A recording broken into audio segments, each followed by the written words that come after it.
today we're looking at the AverMedia Live Gamer HD, a capture card. This is going to be a two-part review as it comes both as a software package and also with hardware. So we'll go over the hardware first just so you get an idea of what you're getting and a simple way to hook it up.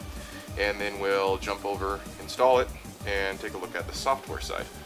So you get your capture card here, of course, the hot button, which we'll go over later, of course your CD for the software, and it also comes with a 3-month subscription to XSplit for free, which you're going to want to get and try out.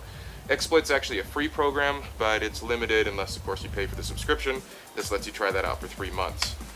Now, the capture card, pretty simple, beautiful packaging, looks real nice, well made, basically HDMI in and out.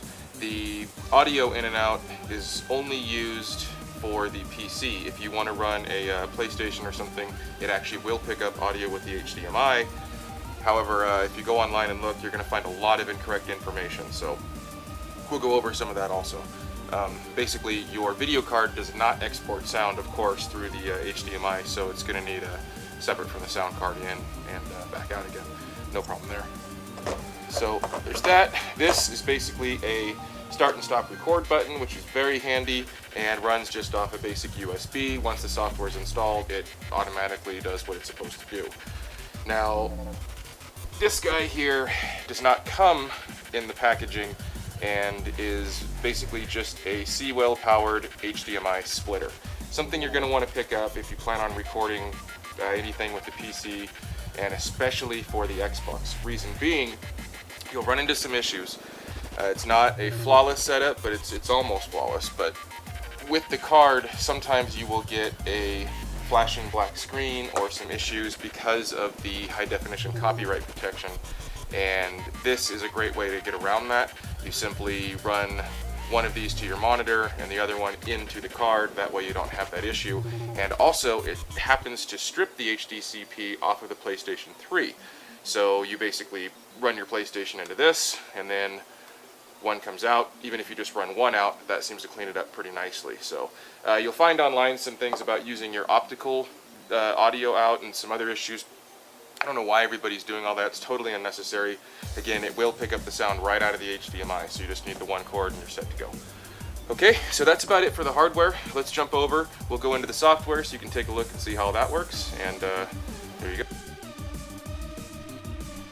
Okay, so once you have your hardware installed and you install the CD, you're going to have this window here, and this is ReCentral, the software program that comes with the capture card.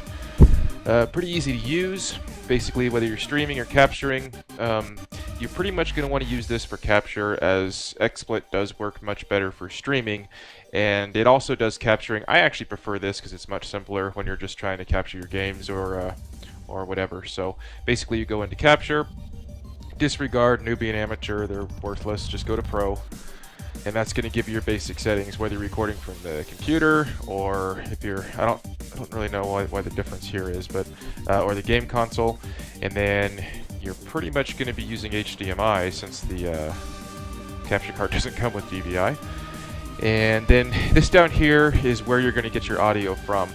Obviously your audio in is if you're doing the computer, and as I've stated before, if you're recording off a PS3 or anything with HDMI that does have sound, it'll pick it up off of there also.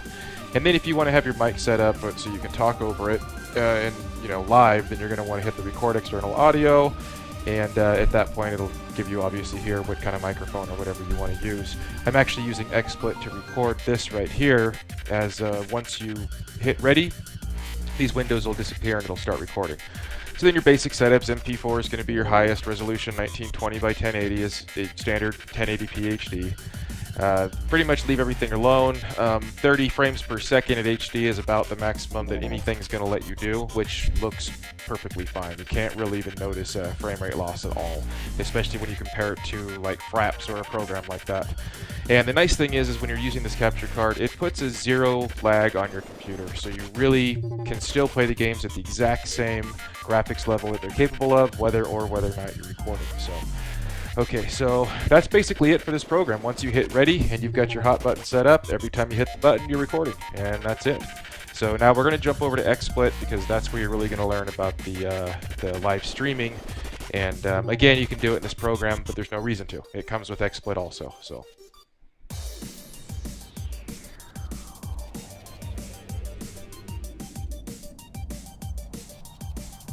Okay, so this is the interface that you're going to see when you're running the program XSplit. You'll notice that because it's capturing and it's on my monitor, you get this infinite mirror effect here. If you don't have two monitors, it can be a little bit of a pain in the ass, but it doesn't really hurt anything. If you do, you can simply grab it, slide it over to the other monitor, and now you can no longer see it, and it clears up that distorted image thing there. So, but we have to leave it here so you can see it. Now, what you're going to do with this is you can have several different scenes. I think you're allowed up to 4, but when you get the free trial for 3 months, or if you're paying, of course, then it gives you 12. So basically the way that works is you go in here. It's already set, as you can see right here, to run the AverMedia capture card. You can go to File. You can add a camera. I don't have any plugged in right now, but this is where you can add a webcam or a full height depth camera, whatever it is you want to run. As well as this will bring in a background for a JPEG or a picture, and it'll also run videos. So like if you want a video behind you, like with this one, might take it a second to load. I can actually video myself right in front of this with a green screen or whatever, and it'll actually run videos or whichever, however you want to do that. So get back to a blank scene here. There we are. Okay, so once you've added in everything you want, and then once they're in there, you can slide them around, move them, change the sizes. Then you're basically going to go to broadcast. You should already have your information set up here, which it does for you as soon as you start. It's going to ask you, what your login information is and everything, and then it stores it right here. Under view, you have your basic resolutions. Obviously, 1920 by 1080 is what you want to use. Frame rate, you're going to basically stick at 30 frames per second.